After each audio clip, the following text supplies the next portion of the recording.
Assalamualaikum warahmatullahi wabarakatuh. Kami dari kelompok 5 yang beranggotakan Saila Malina NIM 2520032, Muhammad Saifuddin NIM 2520063, Rodotul Husna Rosyada NIM 2520083, Rodotul Jannah NIM 2520089. Kami akan menyampaikan hasil diskusi kami tentang Qadariyah dan Jabariyah. Kemudian yang pertama akan disampaikan oleh saya sendiri. Aliran Qadariyah. Pengertian Qadariyah. Qadariyah adalah sebuah ideologi dan sekte bid'ah di dalam akidah Islam yang muncul pada pertengahan abad pertama Hijriah di Basrah, Irak. Kelompok ini memiliki keyakinan mengingkari takdir, yaitu bahwasanya perbuatan makhluk berada di luar kehendak Allah dan juga bukan ciptaan Allah.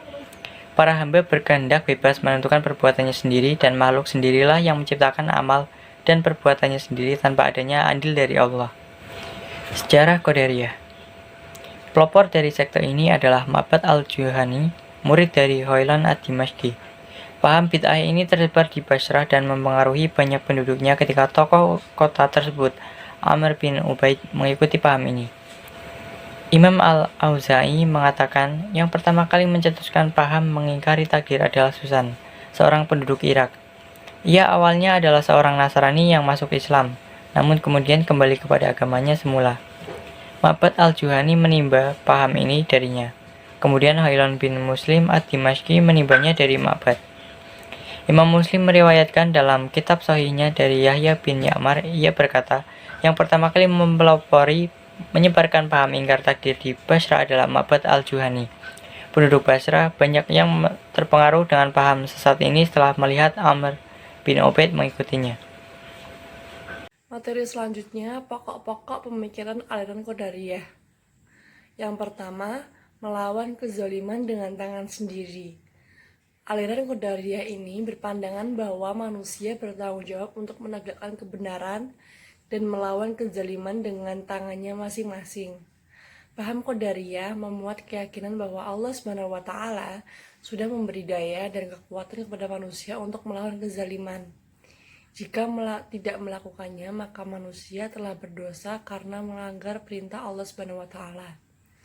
Yang kedua, keadilan Allah SWT dari kehendak bebas. Manusia diciptakan Allah SWT dengan kehendak bebas, maka ia mempunyai kemampuan mandiri untuk memutuskan perbuatan yang akan dilakukan.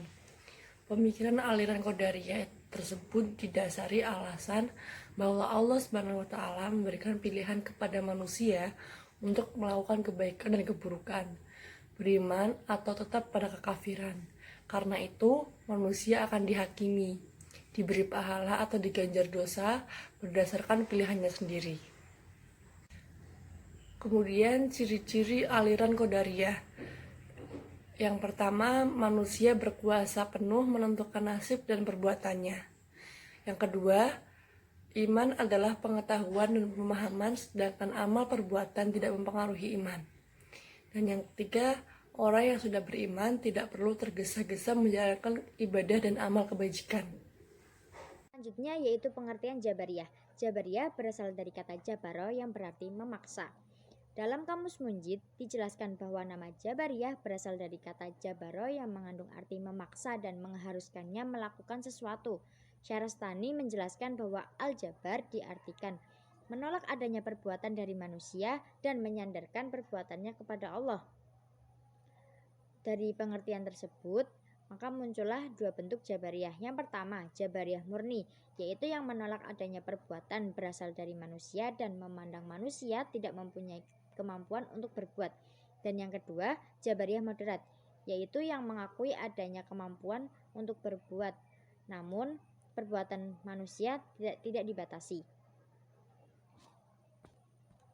Selanjutnya kata Jabaro, setelah ditarik menjadi Jabariyah dengan menambah ya nisbah, memiliki arti suatu kelompok atau aliran isme. Dalam istilah bahasa Inggris, paham ini disebut fatalisme atau predestination, yakni paham yang menyebutkan bahwa perbuatan manusia telah ditentukan dari semula oleh qada dan qadar Tuhan.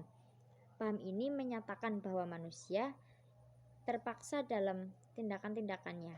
Jadi semua kegiatan tersebut, semua aktivitas yang dilakukan manusia itu telah ditentukan oleh qada dan qadar Tuhan. Sejarah munculnya aliran Jabariyah. Paham Jabariyah pertama kali diperkenalkan oleh Ja'ad bin Dirham, kemudian disebarluaskan oleh Jahm bin Sofwan dari Khurasan.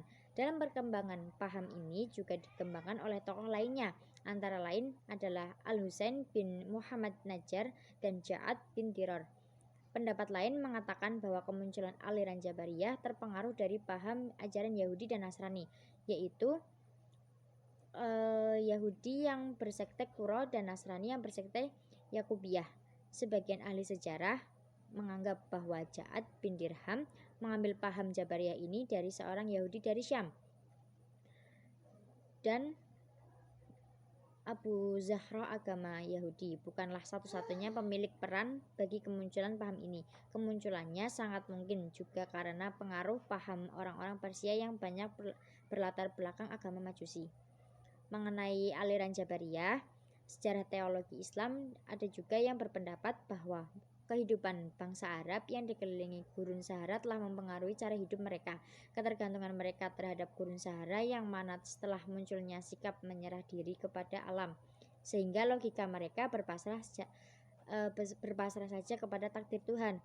Maka dari sejarah tersebut muncullah pemikiran Jabariyah, yaitu yang menganggap bahwa semua pemikiran, semua yang dilakukan oleh manusia itu sudah diatur oleh Allah. Selanjutnya adalah pokok-pokok pemikiran Jabariyah. Yang pertama adalah fatalisme, yaitu kepasrahan total yang menganggap bahwa manusia itu tidak memiliki daya upaya apapun dan semua itu atas paksaan atau kehendak dari Allah SWT. Yang kedua adalah surga dan neraka itu tidak kekal dan yang hanya kekal adalah Allah. Yang ketiga adalah iman adalah ma'rifat atau membenarkan dalam hati. Dalam hal ini, pendapat ini sama dengan konsep iman yang diajarkan di aliran Murji'ah. Selanjutnya adalah kalam Tuhan atau Al-Quran adalah makhluk. Yang terakhir adalah Tuhan tidak dapat dilihat di akhirat. Selanjutnya yaitu ciri-ciri dari Jabariyah. Yang pertama, bahwa manusia tidak mempunyai kebebasan dalam melakukan sesuatu hal apapun ataupun ikhtiar karena segala sesuatu baik dan buruknya telah diatur oleh Allah SWT.